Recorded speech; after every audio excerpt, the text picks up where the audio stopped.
Yo soy el hijo de un sencillo comerciante de Amurrio, en Álava, en el Valle de Ayala, en tierra vasca, que nos dejó hoy justo hace 2 años y que entró en política para defender a su patria, amenazada por los criminales de ETA. No se entiende la figura de don Santiago Abascal Conde sin la figura de su padre, don Santiago Abascal Escuza, una figura muy simbólica para el Partido Popular en el País Vasco. A mí me han estado cortando todos los caminos. Mi libertad política me la tienen cercenada. Mi libertad en el trabajo, igual. ¿Por qué? Acaban pasando por aquí, me insultan, me pintan el comercio, me lo queman. Mi libertad, mi vida, bueno, ¿qué vamos a hablar de mi vida? Pues también se ha aparecido en varios sitios, incluso han estado a punto de matarme en más de una ocasión. Eso verdaderamente, bueno, explicado así puede parecer frío, pero bueno, pues uno está dentro de este país, es su tierra y hay que seguir dando la cara con todas las cosas que puedan pasar. Hay que tener en cuenta que en la segunda mitad de la década de los años 90 del siglo XX, el grupo terrorista ETA decreta que todos los concejales del Partido Popular en España son blancos de la banda terrorista, es decir, que pueden ser asesinados. Pero es que además en el País Vasco se decreta que todos los concejales del PP vasco, al igual que los del PSOE vasco, son además víctimas de la kale borroka, que todo lo que se pueda deben ser presionados a nivel social para entender que, de acuerdo con ETA, son indeseables para el pueblo vasco. Todos ellos, y en especial los que más se significan, reciben amenazas para que se vayan de Euskadi. A ver, Gregorio, estamos hasta los cojones de ti, ¿eh? Una degradación más tuya, ¿eh? Y tu familia corre un riesgo de morir. Cualquiera de ellos, estamos hasta los cojones ya de ti. Fuera de Euskadi, cabrón. Y don Santiago Abascal y su familia hacen gala de que ellos se quedan en Euskadi, aunque eso suponga ser víctimas de acosos, pintadas, sabotajes, incluyendo el famoso de sus caballos. He tenido otros 3 intentos de asesinato, pues, que me he librado, pues, gracias a Dios y a la Guardia Civil. Y luego he tenido, pues bueno, las pintadas a los caballos, pintadas en los comercios un día sí, otro también, en el pueblo. Santiago Abascal, presidente comarcal del PP, lleva años sufriendo amenazas y extorsiones, más de un centenar. No se olvida de que fue en la anterior tregua cuando más daño les hicieron a él y a su familia. Por eso la familia Abascal fue siempre muy escéptica con la posibilidad de los procesos de diálogo de los gobiernos con ETA en las distintas etapas, tanto en la del señor Aznar como en la del señor Zapatero. No han retrocedido ni un solo milímetro desde el año 75. No, dicen exactamente lo mismo. En el momento que no se les pueda dar algo de lo que ellos quieren, van a volver a matar. Yo les confieso que me metí en política con 18 años únicamente para defender a mi padre, que fue amenazado de muerte durante los últimos 30 años de su vida. En el año 2005, que hay elecciones vascas, la candidata del PP al Endacari es doña María San Gil y don Santiago Abascal, hijo, conde, está incluido en la lista y logra ser elegido diputado en el Parlamento vasco. En ese momento, la Federación Vasca del PP está controlada por lo que podríamos denominar el grupo más vehementemente antinacionalista, anti-PNV, por tanto. Es el grupo al que pertenece doña María San Gil, es el grupo al que pertenece don Carlos Urquijo, es el grupo al que pertenece la familia Abascal, es el grupo al que pertenece el señor don Carlos Iturgaiz y en última instancia el máximo referente de este grupo sería don Jaime Mayor Oreja. En el año 2008 hay elecciones generales y el entonces presidente nacional del Partido Popular es el señor don Mariano Rajoy, que vuelve a perder aquellos comicios y en los análisis que ellos hacen dictaminan que gran parte de esta imposibilidad de ganar al PSOE se debe a la fuerte caída electoral que está teniendo el Partido Popular de manera cada vez más grande tanto en Cataluña como en el País Vasco, donde no es ni primera ni segunda fuerza ni tercera.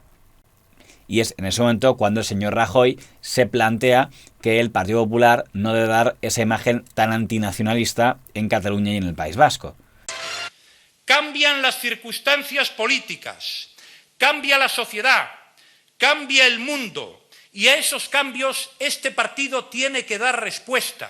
En el caso del País Vasco, eso pone de uñas a todo el sector, digámoslo así, mayororejista, pero la única que públicamente dará la cara contra ese giro estratégico que sugiere el señor Rajoy será doña María San Gil.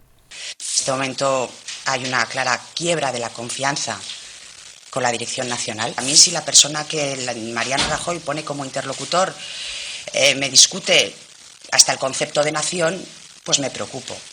En el Congreso del PP vasco de ese año, el sangilismo será apartado, de hecho ella ni siquiera asiste al Congreso, y es elegido nuevo presidente del PP vasco el señor don Antonio Basagoiti, y como secretario general el señor don Iñaki Oyarzábal, que representa la nueva tendencia del PP vasco. De hecho, el señor Oyarzábal llegará a decir en Radio Euskadi que está dispuesto a asumir el término Euskal Herria que se use en libros de texto, porque es una realidad cultural. Si yo no me siento cómoda, yo entonces me retiro. Algo que despierta las iras del sector que podría representar la familia Abascal. ¿Qué has sentido? Yo he pensado que si yo fuera el capitán del barco y en un golpe de timón pierdo el palo mayor, e incluso la bandera, pierdo los símbolos, en que tendría que pensar muy seriamente si estoy agarrando bien el timón, si estoy equivocado, si llevo un norte y si no estoy generando incertidumbre en toda la tripulación. En ese momento, el señor don Juan José Ibarretxe está proponiendo un referéndum de autodeterminación para su llamado Plan Ibarretxe. Y llega hasta enseñar la papeleta con la que pretendía hacer un referéndum que nunca se llegara a celebrar. ¿Está usted de acuerdo en que los partidos vascos, sin exclusiones, inicien un proceso de negociación para alcanzar un acuerdo democrático sobre el ejercicio del derecho a decidir del pueblo vasco y que dicho acuerdo sea sometido a referéndum antes de que finalice el año? Don Santiago Abascal, en uno de sus momentos más numereros de esa etapa como diputado en el Parlamento Vasco del PP, romperá públicamente aquella papeleta durante una sesión parlamentaria. Esta papeleta va directamente y tiene una pretensión, que es separar a esta sociedad de la sociedad española. Esa papeleta que demuestra el señor Azcárraga, pero en su empeño solo conseguirá dividir, separar, desgarrar y partir a la sociedad vasca en dos mitades irreconciliables. Señor Abascal, muchas gracias. He terminado, muchas gracias. Pero sabe usted que no ha sido correcta su intervención. Lo más grave para el señor Abascal es que ese gesto no es que no gustara al PNV, es que no gustó a la dirección del PP vasco, que precisamente no quería parecer demasiado radical frente al nacionalismo. En las elecciones al Parlamento Vasco del año 2009, con el señor Basagoiti como candidato al Endacari, el señor Abascal va en el puesto número 7 de la lista del PP vasco por Álava, con la mala pata de que el PP logra 13 escaños y por Álava logra 6, es decir, se queda fuera por 1. Curiosamente, será esa legislatura en la que con esa estrategia el señor Basagoiti y el señor Patxi López del PSOE lograrán la única legislatura en la que no han gobernado los nacionalistas, aunque fuera una legislatura en la que el señor Abascal ya no era diputado. Estuvo a punto de serlo, porque se dio la circunstancia de que en el año 2011 el señor Rajoy llega al poder con mayoría absoluta en el gobierno nacional y ofrece nombrar delegado del gobierno al señor don Carlos Urquijo, mayororejista, por así decirlo. Pero ponen una condición. Para que el señor Urquijo ocupe ese cargo, tiene que renunciar a su acta en el Parlamento Vasco. Por tanto, se corre un puesto y entraba como diputado don Santiago Abascal. La Dirección Nacional del PP, a través del señor Basagoiti, comunica al señor Abascal que si quiere que el señor Urquijo, que era de su sector mayororejista, sea delegado del gobierno, él tiene que renunciar a su puesto de diputado en el Parlamento Vasco. Y el señor Abascal acepta y renuncia a ser diputado en el Parlamento Vasco, y gracias a eso el señor Urquijo es nombrado delegado del gobierno en Euskadi. ¿Qué tal está usted, don Santi? Buenos días, muy bien, muy bien. Muy bien, supongo que es por decir algo, porque nos desayunábamos esta mañana en las noticias con esa primicia que adelantaba ayer El Mundo. Al parecer a usted, que le correspondía entrar como parlamentario autonómico en el Parlamento Vasco, debido a que Carlos Urquijo ha sido nombrado delegado del gobierno, pues el señor Basagoiti le ha hecho renunciar a esa posibilidad. Bueno, no, yo en realidad digo que estoy muy bien porque estoy muy bien. Otra cosa es que en política a veces a uno le tocan vivir episodios que desalientan un poco, porque son muchos los años que uno que ha estado en esta actividad, en los que se ha sacrificado, y la verdad es que más que por lo que a uno le piden, por las formas en las que se lo pueden pedir, ¿no? Pero bueno, eso es algo que ya ha pasado, que yo les confirmo, pero que tampoco hace que yo esté especialmente mal o tenga un disgusto o un berrinche tremendo. ¿Qué fue exactamente lo que pasó?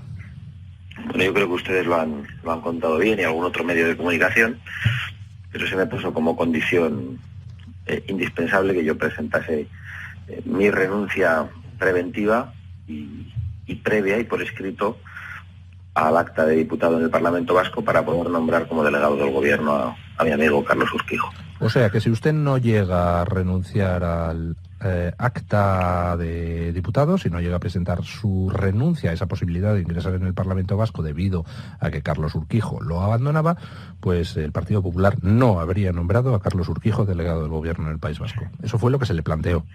Sí, a mí eso se me planteó. No sé si era cierto o si era una excusa para aprovechar que yo no tomara posesión del acta de diputado, pero bueno, en todo caso, yo tampoco tenía, aunque sí, yo siempre he querido estar en la política vasca, ha sido mi pasión, ha sido mi compromiso desde muy joven, pero tampoco tenía un interés especial en hacerlo enfrentándome a mi partido, en aparecer allí pues, contra los deseos de quienes hoy dirigen el PP Vasco. Y es que para ese momento parecía que la vida política del señor Abascal ya no estaba en el País Vasco, sino estaba en Madrid. Porque poco después de que fuera apartado del PP Vasco por la nueva línea del señor Basagoiti y el señor Rajoy, es recogido en Madrid por doña Esperanza Aguirre, que le nombra primero director de la Agencia de Protección de Datos de la Comunidad de Madrid y luego director de la Fundación para el Mecenazgo y Patrocinio Social. Y me hablan de un político como Santiago Abascal. ¿Que por qué Santiago Abascal ha estado trabajando en la Comunidad de Madrid? Pues a lo mejor porque Santiago Abascal viene y su familia precisamente después de haber estado sufriendo el acoso totalitario del entorno de la ETA. El señor Abascal simultaneaba esos cargos en la Comunidad de Madrid con la presidencia de una fundación que había hecho para exaltar la defensa de la nación española, la llamada Fundación Denaes. Es en la Fundación Denaes donde el señor Abascal empezará a coincidir con personas que acabarán siendo destacados colaboradores suyos, como el señor don Iván Espinosa Los Monteros o el señor don Javier Ortega Smith. La pretensión de separar al País Vasco y a Cataluña de su matriz española no es como coser y cantar. España no es una realidad cogida con alfileres. Existe el elemento común. Hay una historia común, una bandera común, un himno común. Sin embargo, había muchas dudas en torno a los cargos que ocupaba en la Comunidad de Madrid. Se hablaba de que, en el fondo, lo que estaba dirigiendo era un chiringuito donde cobraba, pero no estaba claro qué labor desempeñaba. Y, de hecho, en sesiones de la Asamblea de Madrid, donde ya estaba como diputado el señor Reyero por Unión Progreso y Democracia, UPyD, se le afeaba el no saberse exactamente a qué se dedicaba exactamente el señor Abascal en ese cargo. La Fundación para el Mecenazgo y Patrocinio Social cuenta a día de hoy con la persona que les habla en calidad de director gerente, 2 asistentes técnicos, de los cuales un puesto está vacante por la imposibilidad de contratación y un administrativo también vacante. En el año 2012 la Fundación realizó nada más que 8 actividades, que son las que aparecen en la memoria. Nada más que 8 actividades, de las cuales además 2 son campañas de radio, con ABC o Punto Radio y con Onda Cero, y la promoción de becas de periodismo. Esas son algunas de las actividades. Pero es que además, la actividad más importante que realizaron el año pasado, creo que está en relación con lo que usted ha dicho, y para la que dedicaron además más dinero y más personas, fue a la promoción de la propia fundación. Y bueno, pues en principio nos parece sorprendente que casi la mitad del presupuesto se dedique a la promoción de la propia fundación y que eso cueste 130.000 euros. Los gastos de personal del año 2012 son de 256.000 euros. En cuanto a mi sueldo bruto anual, no tengo ningún inconveniente, faltaría más. Es de 82.491,80 euros. Se trata de una retribución excelente, más en estos tiempos. Una retribución de esta naturaleza representa unas expectativas.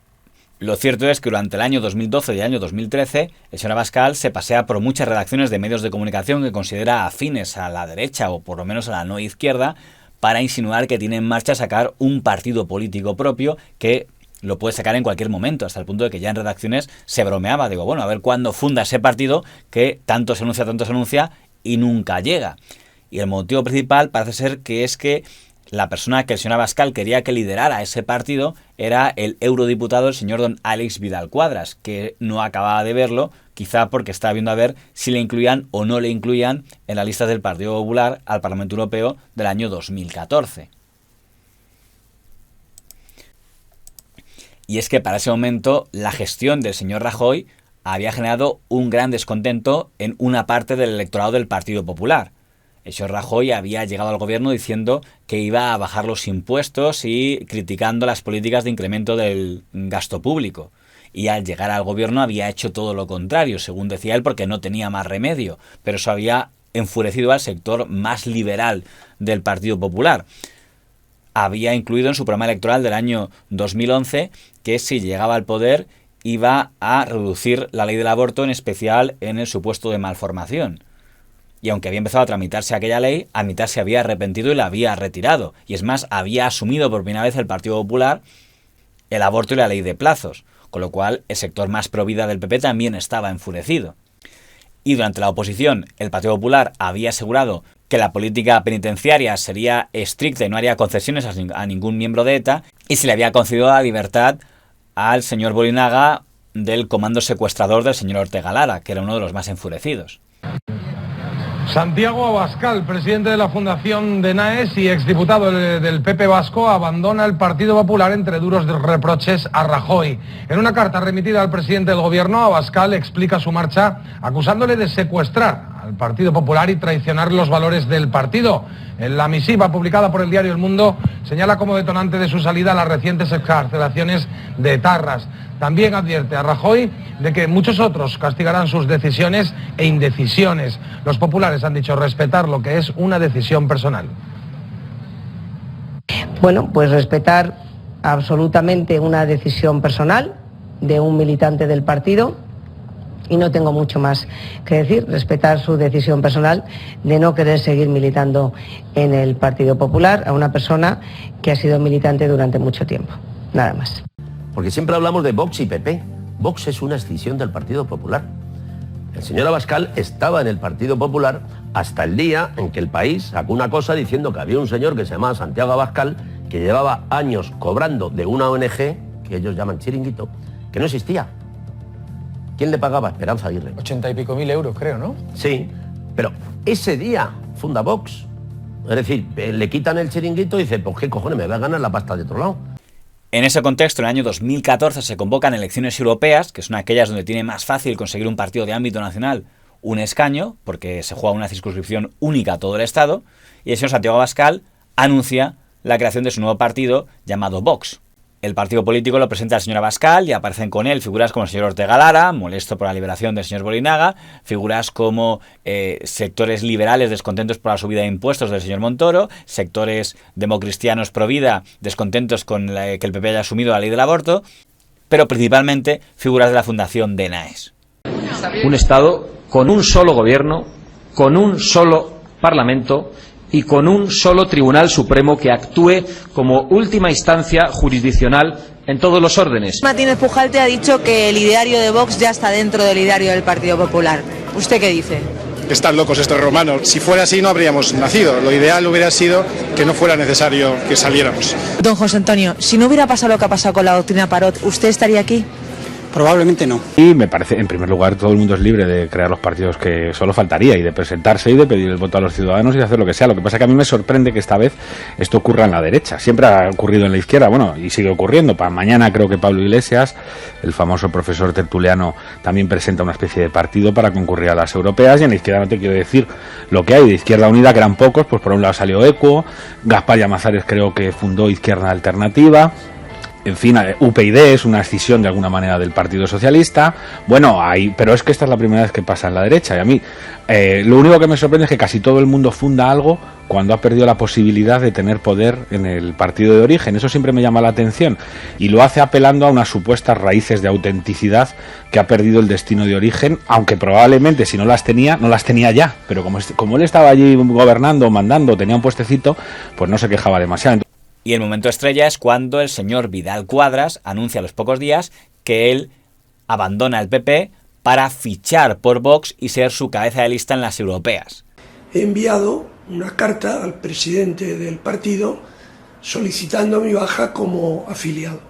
Por lo que en principio el señor Abascal ocupa un papel secundario. Es el señor Vidal Quadras el que presidirá Vox, mientras que el señor Abascal será su secretario general. Vox obtiene 200.000 votos en aquellos comicios, lo cual queda por debajo de sus expectativas, dado que no logra ningún eurodiputado. Hay que tener en cuenta que logra 200.000 votos cuando Ciudadanos logra el doble de 400.000. UPyD tiene 1 millón y Podemos 1,5 millones. Con lo cual la operación Vox ha sido un fracaso. Y el señor Vidal Quadras no tardará en abandonar el barco. Sin el señor Vidal Quadras es don Santiago Abascal el que toma el timón y asume la presidencia de Vox e intenta como puede vender su programa como la derecha enfadada con el que se siente traicionada con el PP rajoyano, sin que se le haga ya demasiado caso en medios de comunicación.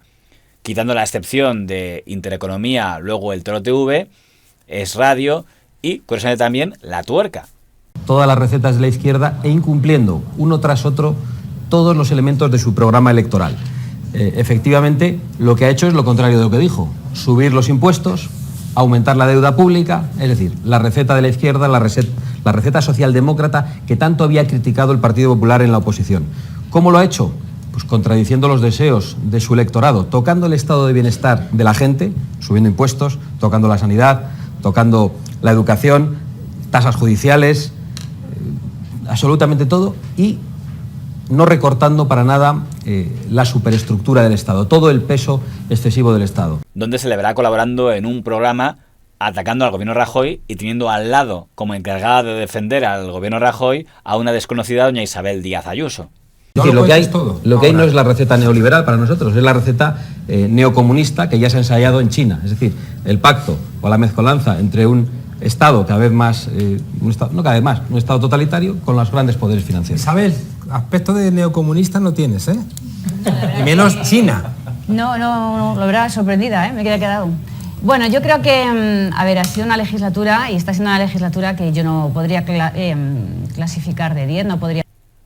Llegan las generales del año 2015, finales, las primeras a las que se presenta Vox, ya con don Santiago Abascal como cabeza de lista, y con un partido prácticamente controlado ya por sus colaboradores de la Fundación de Naes, como el señor Espinosa Los Monteros o los señores de Smith, y Vox se queda en 50.000 votos. Es decir, de los 200.000 votos que había obtenido en las europeas de 2014, un año después solo conserva una cuarta parte de su electorado. Es especialmente grave si se tiene en cuenta que un partido tan hundido como UPyD, en ese momento liderado por el señor Andrés Herzog, logra 100.000 votos más que los que tiene el señor Abascal en aquellos comicios. Las elecciones generales se repiten en 2016, el señor Abascal vuelve a presentarse al frente de Vox y saca todavía menos, 40.000 votos. Todo parece indicar que el proyecto político de Vox ha fracasado. De su grupo de fundadores, muchos de ellos se han ido ya, decepcionados o metidos ya en batallas internas de esa primera etapa, pero el señor Abascal y su gente deciden quedarse al frente de Vox. El año 2017 es un año muy importante para la estabilidad de España porque es el año del procés.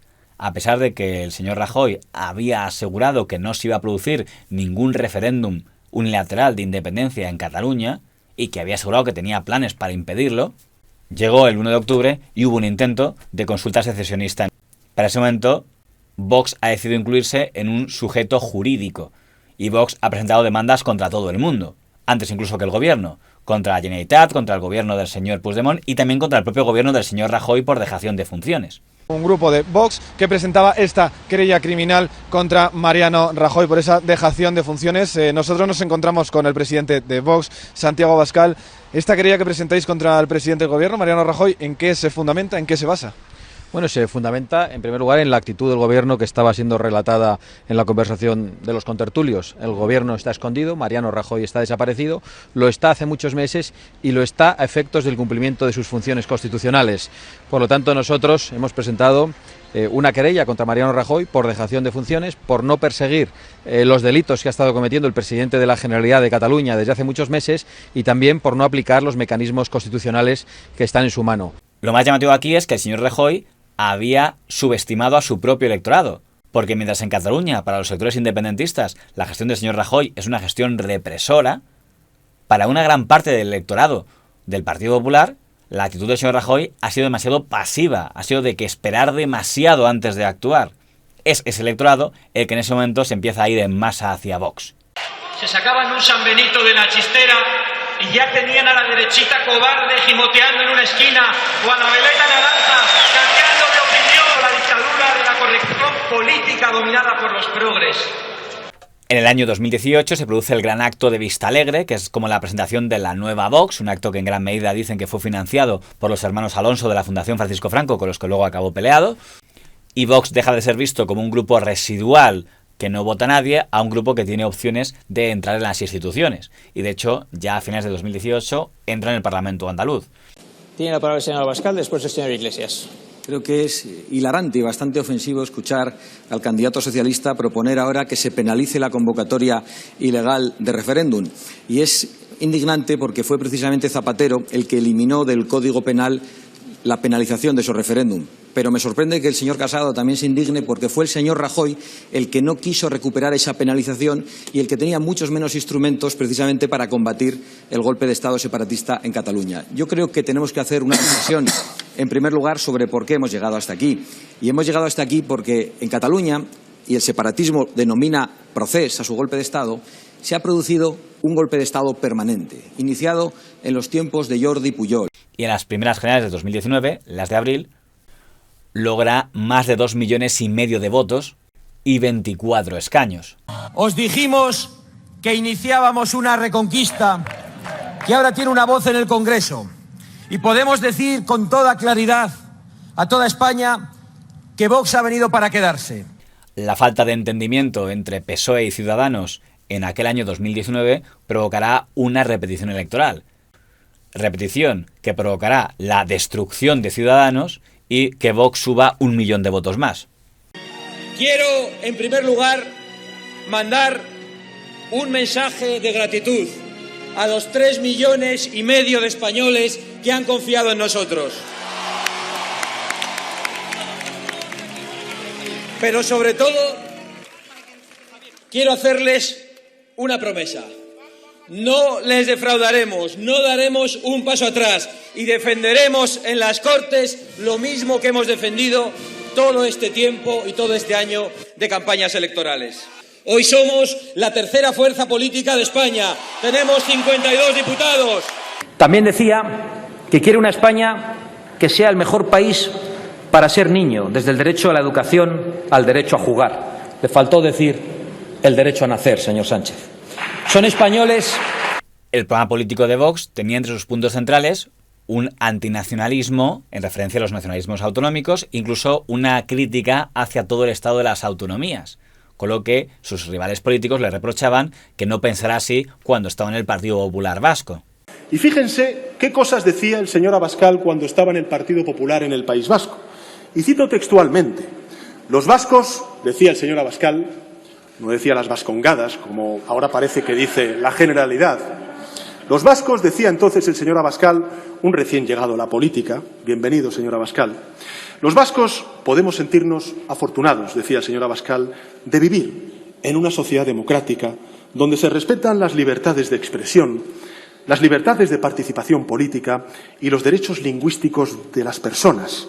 Y tenemos, decía el señor Abascal, la suerte de gozar de una amplísima autonomía política y de aportar nuestra esencia, nuestro olor, no solo al jardín de España, sino al jardín del mundo. Eso decía el señor Abascal, del estado de las autonomías. En el año 2020, el señor Abascal, aprovechando que ya tenía diputados suficientes como para presentar una moción de censura, lo hizo y presentó una moción que proponía como presidente del gobierno, en lugar de a don Pedro Sánchez, al propio don Santiago Abascal. Es en ese momento cuando el Partido Popular decide ajustar cuentas con el señor Abascal. En ese momento el presidente del Partido Popular es el señor don Pablo Casado, un hijo político del señor José María Aznar. Y aunque el señor Aznar había hecho intentos de que el señor Abascal volviera a casa, para ese momento el aznarismo ya estaba enfadado con el señor Abascal porque lo veía como el niño malcriado, frente al niño bueno que había sido el señor Casado, que se había mantenido fiel al partido. Y por eso el señor Casado hizo un discurso reprochando al señor Abascal que fuera un ingrato hacia el Partido Popular. Señora Abascal, no queremos ser como usted. No le gustamos. Usted a nosotros tampoco. No somos como usted porque no queremos ser como usted. Van ustedes de nueva política, pero usted ya tenía cargo público cuando yo estaba en el colegio. Usted ya es parte del problema de España. Usted es parte del bloque de la ruptura. No engañe a los españoles. La distancia entre su ambición y su patriotismo es demasiado grande como para recorrerla con esta moción trampa. Lo que aquí se vota hoy es si usted está capacitado para ser presidente de la cuarta economía del euro. No. Usted pasará y solo habrá dejado escombros, igual que Sánchez. Mucho ruido y pocas nueces, como todo lo que hacen ustedes. Puro populismo. Es la hora de poner las cartas boca arriba. Hasta aquí hemos llegado. Créame si le digo que no lamento su voto en contra. Puedo entenderlo. Créame si le digo que no lamento la crítica política que usted pueda hacer a Vox. Pero lamento profundamente el ataque personal que usted ha desplegado hoy contra mí. Te digo algo más, respetado Pablo. Yo no te voy a devolver con la misma moneda. Traía una serie de asuntos que pensaba debatir con usted, pero he decidido en este instante no hacerlo, señor Casado. Y no lo voy a hacer porque no quiero alimentar más la zozobra en la alternativa que necesitan tantos españoles. No contribuiré al espectáculo que usted ha dado hoy en esta tribuna. Lo lamento profundamente y le pido que rectifique. Quería cortar las dos orejas del PP y ha acabado de monosabio de Pablo Iglesias. No somos como ustedes. Somos la fuerza tranquila de los españoles contra el partido que le ha dado trabajo 15 años. Se llama ingratitud y deslealtad. El problema del Partido Popular cuando hacía ese tipo de discursos, o del señor Rivera cuando escenificaba que repudiaba cualquier posible reparto de puestos con Vox, pero luego quería los votos de Vox para entrar en las instituciones, es que gran parte del electorado de PP y de Ciudadanos no compartía ese repudio hacia Vox. Aunque eso sí, aquel discurso del señor Casado fue muy aplaudido por los medios progresistas. El de Pablo Casado es un cambio de actitud digno de aplaudir. Hace falta una derecha que ponga pie en pared contra el fascismo, que deje de contemporizar con un partido xenófobo, racista, machista y antidemocrático, por miedo a sus propios electores. Eso es lo que ha ocurrido hoy. El discurso de Casado ha sido formalmente brillante, contundente y sin matices. Casado ha hecho lo correcto. Sin embargo, a partir del año 2022, el partido político Vox empezó a sufrir pequeñas crisis internas en muchas de sus federaciones, en la Federación Andaluza, en la Federación de Baleares, en la Federación de Cantabria, como también pareció haber un problema interno en el propio grupo parlamentario de Vox, donde por lo visto el señor Abascal recelaba del excesivo control que tenía el señor Espinosa Los Monteros del grupo parlamentario del partido.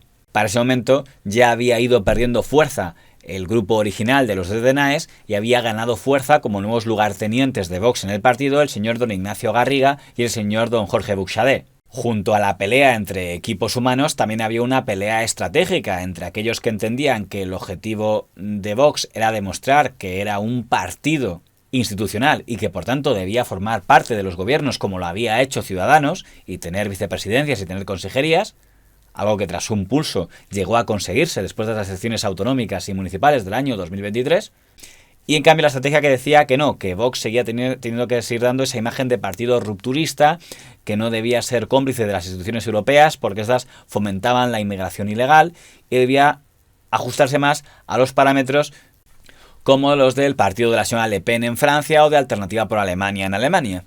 Esa vacilación de estrategia se tradujo en episodios como la dimisión del señor Espinosa Los Monteros y retirada política como portavoz de Vox en el Congreso de los Diputados, o la ruptura de todos los gobiernos autonómicos con el PP, denunciando al señor Abascal que el PP se había vendido a las condiciones europeas para aceptar menas.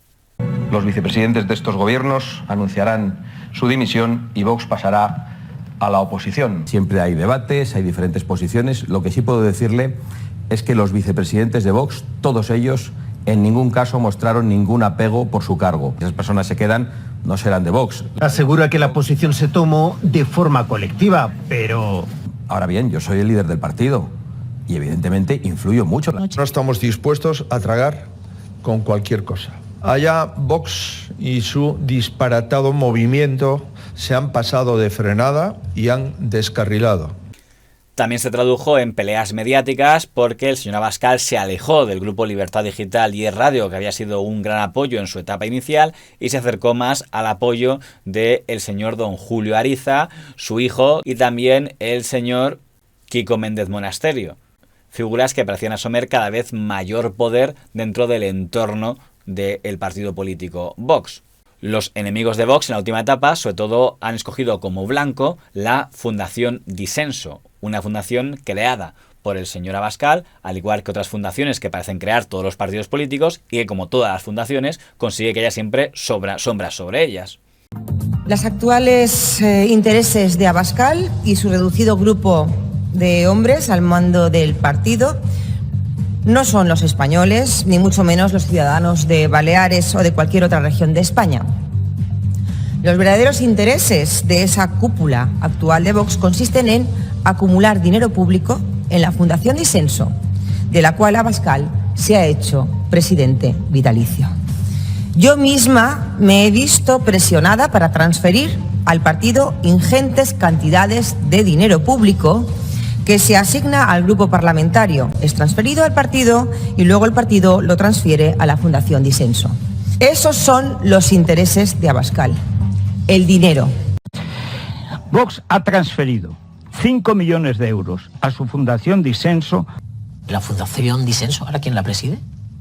Santi, en ese momento se habla de una subvención otorgada de manera directa por parte del partido a la Fundación Disenso de 2 millones de euros. En febrero de ese mismo año se había otorgado otra subvención directa por parte del partido político Vox a la fundación de 2,5 millones de euros, es decir, 4,5 millones.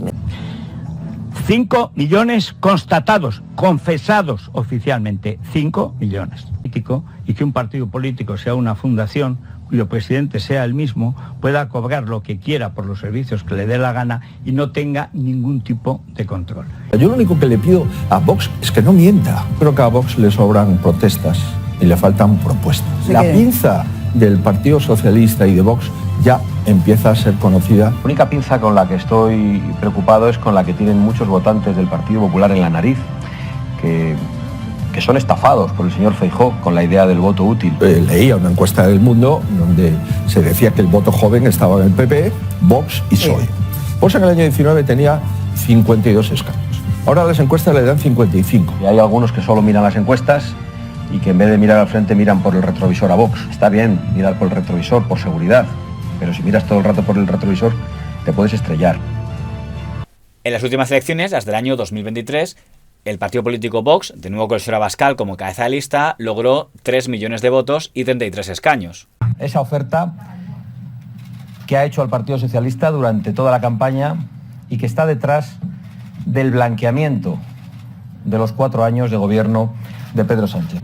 Sigue siendo la tercera fuerza política del país, y si nos creemos las encuestas que se publican a día de hoy, es posible que mantenga y hasta mejore esos resultados en próximas elecciones. Pero el señor Abascal no puede obviar que el liderazgo de cualquier político de ámbito nacional e incluso de ámbitos autonómicos y regionales tiene un ciclo. Él ya ha sido candidato a 5 elecciones generales. Ha sido cabeza de lista 5 veces candidato a la presidencia del gobierno. Posiblemente en las siguientes vuelva a serlo y haga una sexta. Si miramos la historia política de los líderes políticos españoles, tanto si logra entrar en el gobierno como si no logra entrar en él, no parece fácil que su liderazgo al frente del partido político que él mismo ha fundado, Vox, pueda mantenerse de manera indefinida. Le tocará decidir si quiere plantear ese debate de manera ordenada o si quiere esperar a que otros lo planteen por él. Yo no voy a quedarme a escuchar sus mentiras, sus embustes, ni a soportar su chulería. Es usted un indecente. Y de eso no tienen duda ni siquiera quienes le apoyan. Lo sabe toda España. Es usted un corrupto y un traidor.